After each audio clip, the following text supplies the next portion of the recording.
भक्ति का चमत्कार। बहुत पहले की बात है। उत्तर भारत में आम्बेरगढ़ नाम का एक राज्य था। वहाँ के राजा का नाम था माधव सिंह। माधव सिंह की पत्नी थी रत्नावती। रत्नावती का स्वभाव बहुत मधुर था। छोटा हो या बड़ा, वह सभी से सम्मान पूर्वक बात करती थी। सबसे दुख दर्द में शामिल रहती थी।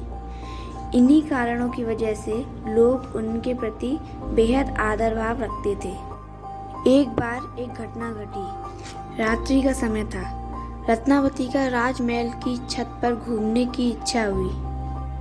वह छत पर पहुंची तो वहां का दृश्य देखकर हतप्रभ रह गईं। रानी की सबसे प्रिय दासी वहां पर बैठी हुई रो रही थी और उनकी आंखों में आंसू थे। रत्नावती ने दासी से पूछा, तुम रो क्यों रही हो? क्या कष्ट है तुम्हें? मुझे बताओ, मैं तेरे कष्ट हर लूंगी। रानी की बात सुनकर दासी खिलखिलाकर हंस पड़ी और बोली, मुझे तो कोई कष्ट नहीं है रानी माँ। आपके रहते भला राजमहल में कोई दुखी कैसे रह सकता है? रानी ने पूछा, अगर दुख नहीं है तो फिर रात्रि में यूं क्यों रो रही हो? मैं तो नहीं रो रही, मुझे कष्ट भी नहीं है। मेरी आंखों में जो आंसू टपक रहे हैं ये तो खुशी के आंसू हैं। मुझे भीतर से जो मधुरता मिल रही है ना, वैसे कैसे बताऊं? कहते कहते दासी के मुंह पर मधुर मुस्कान भर आई। रत्नावती को बड़ा आश्चर्य हुआ। बोली, रो रही है और बोलती है ये खुशी के आंसू हैं। आंखों में आंसू और मुख पर मुस्कान एक साथ, कमाल है। आंसुओं तो तुझे सुख मिलता है, जबकि मैं इन्हें दुखदाई मानती हूँ। अरे पगली, बता तो सही, इतना आनंद किस बात का है? तेरे पास कोई भोग विलास की चीज़ नहीं है, विशेष खान पान भी नहीं है, फिर भी तेरे भीतर खुशी समाती नहीं है। क्या बात है? दासी बोली, रानी माँ, ये आंसू दुख के नहीं, प्रभु प्रेम के हैं। भगवान भक्ति का आनंद है। यह तो परमात्मा का प्रसाद है। अच्छा, भगवान की भक्ति में इतना सुख मिलता है? यह भक्ति कैसे की जाती है, मुझे बताएगी?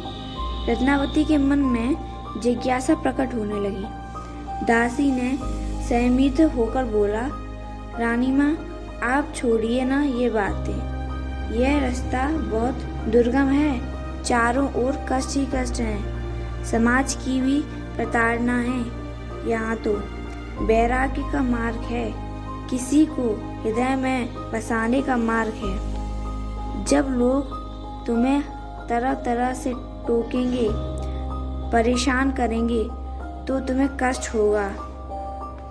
तुम रानी हो और रानी बनकर ही जीवन जियो तो अच्छा है। लेकिन रानी तो कुछ और ही सोच रही थी। वह इस मार्ग पर चलने का आतुर हो थी। दुख और वैभव के जीवन से उसे घृणा होने लगी। रानी पद उसे तुच्छ लगने लगा। क्षण भर में ही जीवन की दिशा और दशा बदल गई। रत्नावती सत्संगी बन गई।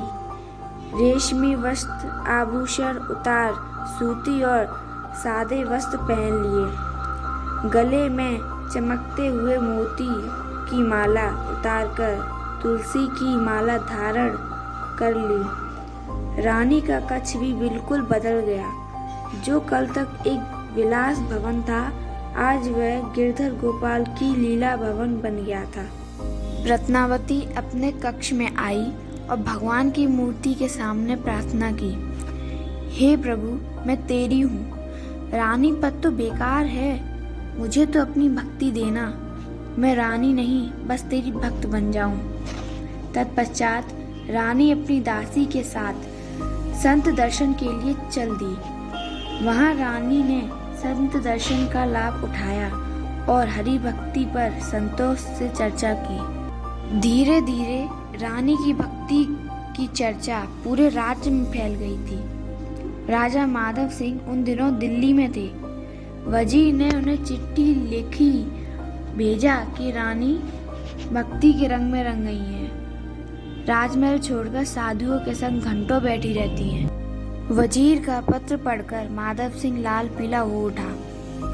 पास में उसका लड़का प्रेम सिंह खड़ा था। उसने अपने पिता को समझाया कि पिताजी, आप क्रोध ना करें। पुत्र के गले में तुलसी की माला और माथे पर तिलक लगा देखकर माधव सिंह का गुस्सा और भड़क उठा। उसने अपने पुत्र को डांटते हुए कहा, मेरे सामने से ये हटा दो।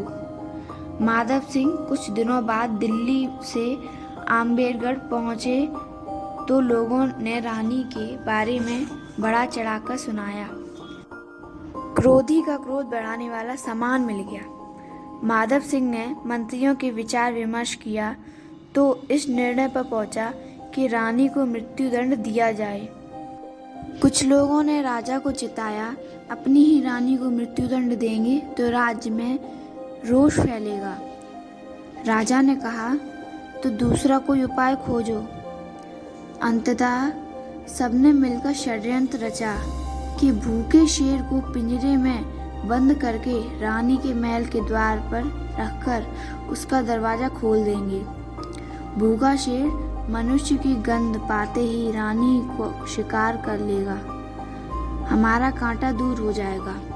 बाद में राज्य में घोषणा कर देंगे कि नौकर की असावधानी से पिंजरा खुल गया और शेर रानी को खा गया। ऐसा करने से हम पर कलंक नहीं लगेगा।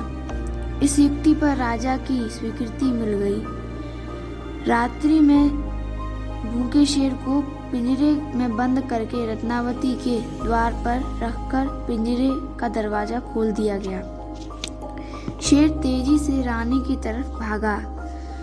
रानी उस समय भगवान की मूर्ति के सामने भाव विभोर अवस्था में बैठी हुई थी। आंखों में खुशी के आंसू बह रहे थे। शेर को देखकर दासी चिल्लाई, रानी माँ, शेर आया शेर। रत्नावती ने पलटकर देखा और धीरे से बोली, नहीं नहीं, ये तो नरसिंह भगवान है। शेर रानी के सामने आकर चुपचाप खड़ा हो गया।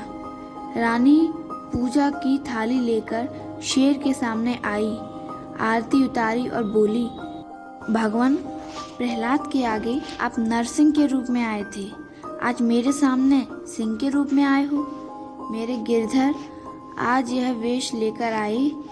राजा माधव सिंह महल की अटारी से यह सब देख रहे थे। उनको लगा कि भगवान के प्रभाव के बिना ऐसा चमत्कार नहीं हो सकता। माधव सिंह की दृष्टि बदल गई। वह रानी के पास पहुंचा। रानी के शरीर से तेज निकल रहा था और मुख पर भक्ति की असीम संतोष व्याप्त था। माधव सिंह ने हाथ जोड़कर कहा, मुझे माफ कर दो देवी। आवाज सुनकर रानी तो जैसे सोते से जागी। राजा को बहुत देर तक एकटक निहारती रही, फिर बोली, क्षमा, मैं नहीं, मेरे गिरधर गोपाल ही कर सकते हैं आपको। मैं आज उनसे आपके लिए विनती करूंगी। राजा भी रानी रत्नावती के भक्ति के रंग में रंग गया। माधव सिंह ने रत्नावती की मर्जी के मुताबिक तमाम व्यवस्थाएं बदल दी। आम्बेडगढ़ की गद्दी पर अपने पुत्र प्रेम सिंह को बिठा दिया। बस फिर क्या था, पूरे राज्य में भक्ति का भाव पनप उठा। अब रत्नावती, माधव सिंह और प्रेम, पूरे राज्य में भक्ति का भाव पनप उठा।